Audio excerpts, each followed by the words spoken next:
Welcome back, and in this demo lesson I just want you to get some experience working with S3. In this demo lesson you're going to create an S3 bucket which is going to be used for a campaign within the Animals for Life organisation. You're going to get the chance to create the bucket, interact with the bucket, upload some objects to that bucket, and then finally interact with those objects. Now to get started you'll need to make sure that you're logged in to the I am admin user within the general AWS account. By this point in the course you should have a general account and a production account, and you need to make sure that you're logged in to the general AWS account.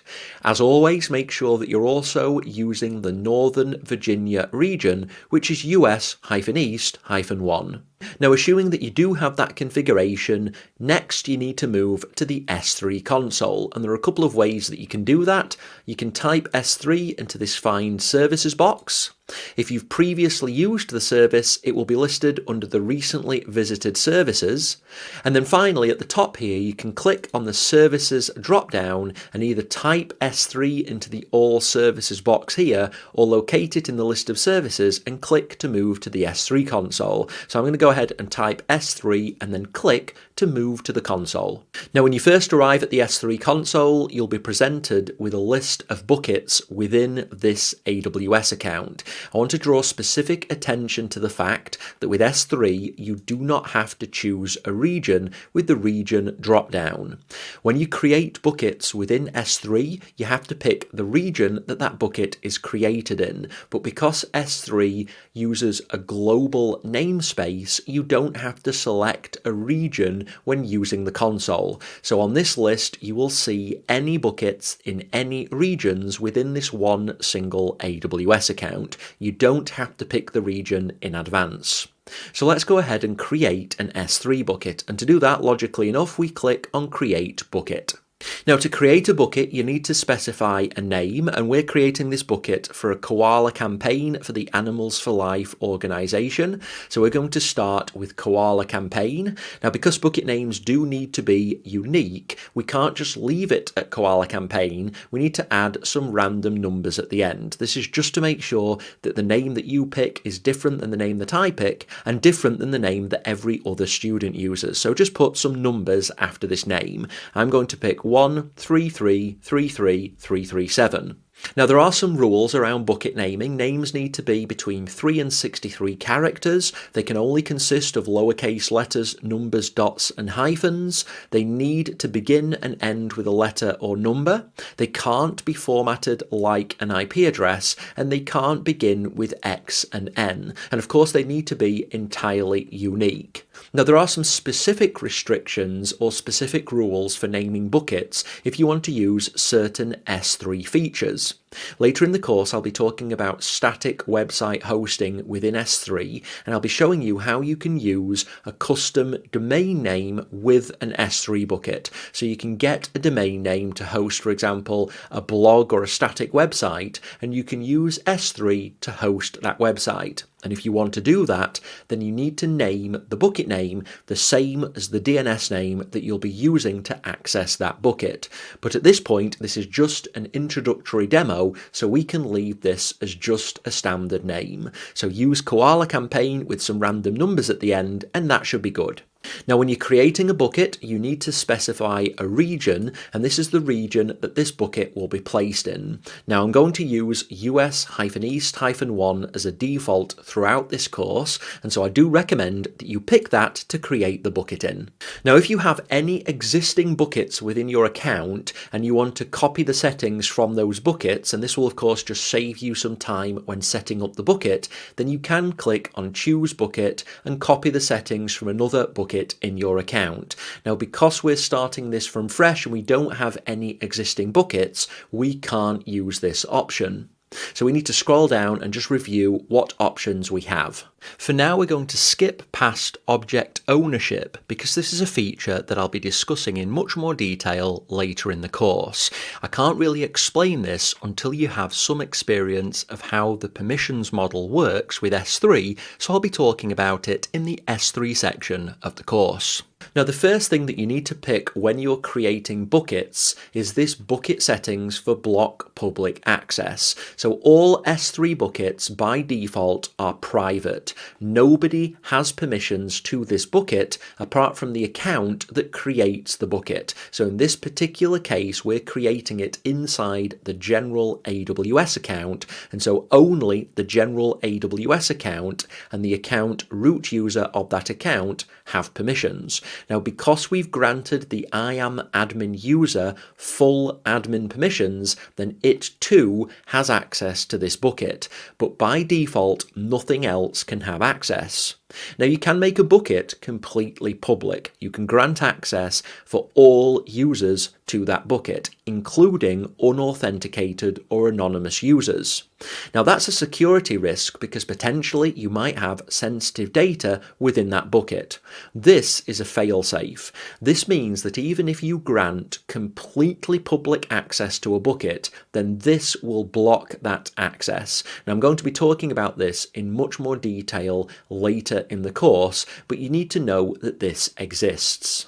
If we untick this option, for example, even though we are now not blocking all public access, you still need to grant access to this bucket. So all this option does is prevent you granting public access. If you disable it, it does not mean that the bucket is public, it just means that you can grant public access to this bucket. So for this demonstration, we're going to go ahead and untick this option. Now, if you do untick this, you'll need to scroll down and check this box just to acknowledge that you understand exactly what you're doing. So this is a safety feature of S3 that if you're going to remove this fail-safe check, then you need to accept responsibility. It means that if you do mistakenly grant public access to the bucket, then potentially information can be exposed. Now, I'm not going to explain any of these other options because I cover all of them in the S3 section of the course. So I'm going to skip past bucket versioning and tags, default encryption, and I'm not going to be covering any of these advanced settings. Instead, let's just go ahead and click on Create Bucket. At this point, you might get an error that a bucket with the same name already exists, and that's fine. Remember, S3 bucket names need to be globally unique, and there's obviously a lot of koala campaigns happening in the wild. If you do get the error, then just feel free to add extra digits of random to the bucket name, then scroll all the way down to the bottom and create the bucket. Once the bucket's created, you'll see it in the list of buckets. So there's a column for the name, a column for the region, so you'll be able to see which region this bucket is in. It will give you an overview of the access that this bucket has. So because we unchecked the block public access, then it informs us that objects can be public. Again, just to stress, this does not mean they are public because S3 buckets are private by default. This is just telling us that they can be public.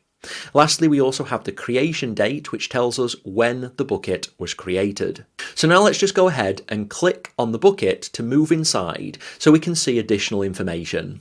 Now, one thing that I do want to draw your attention to is the Amazon resource name or ARN for this bucket.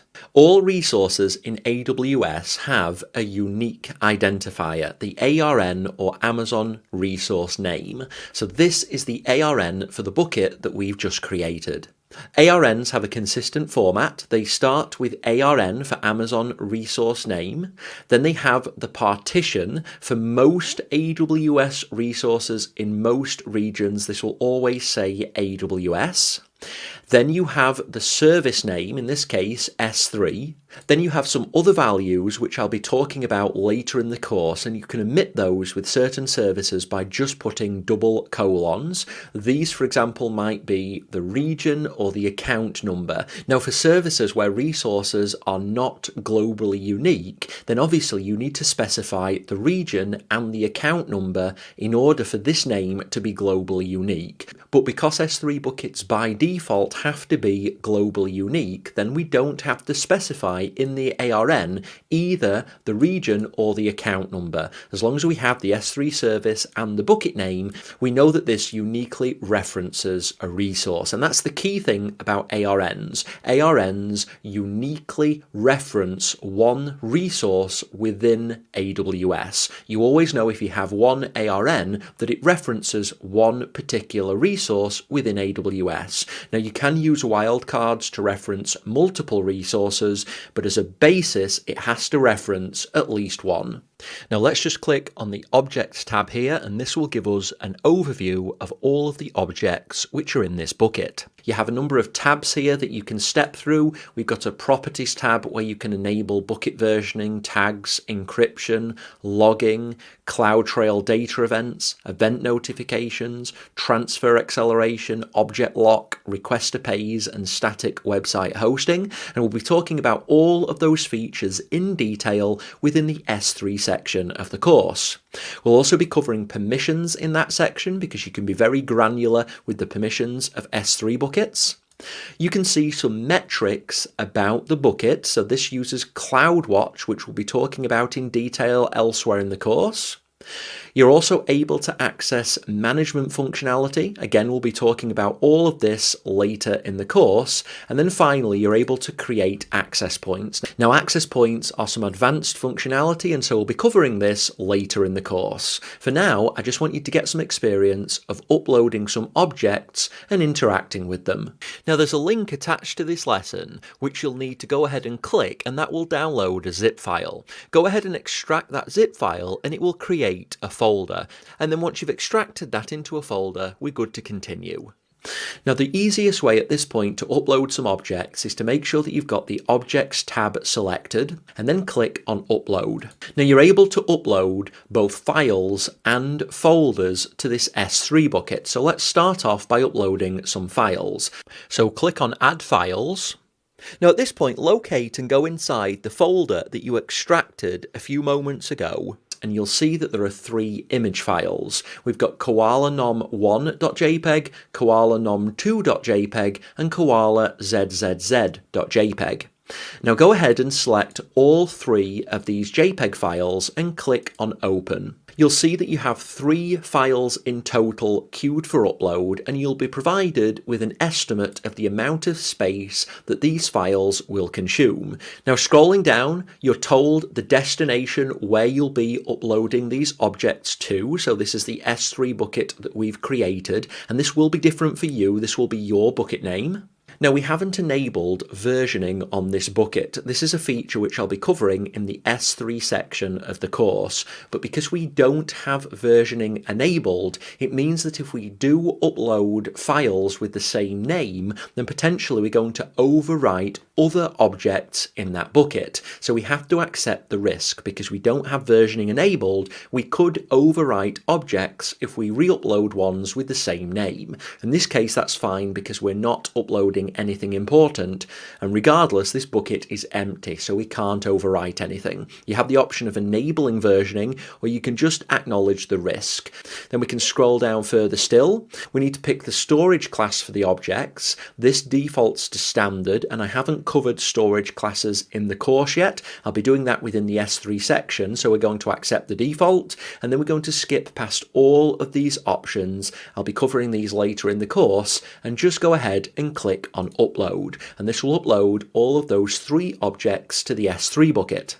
You'll be told whether the upload has been successful or whether it's failed. In our case, it's succeeded, so we can go ahead and click on Close to close down this dialog. Now when we scroll down, we'll see an overview of the objects within this bucket. In our case, we only have the 3, koalanom1, koalanom2, and koalazzz.jpg. We can also create folders within S3. Now, of course, because S3 is a flat structure, this isn't actually creating a folder. It's just creating a file which emulates a folder. So if we create a folder, and let's call this folder Archive, and then click on Create Folder, it's not actually creating a folder called Archive. What it's doing is creating an object with this name. So archive /.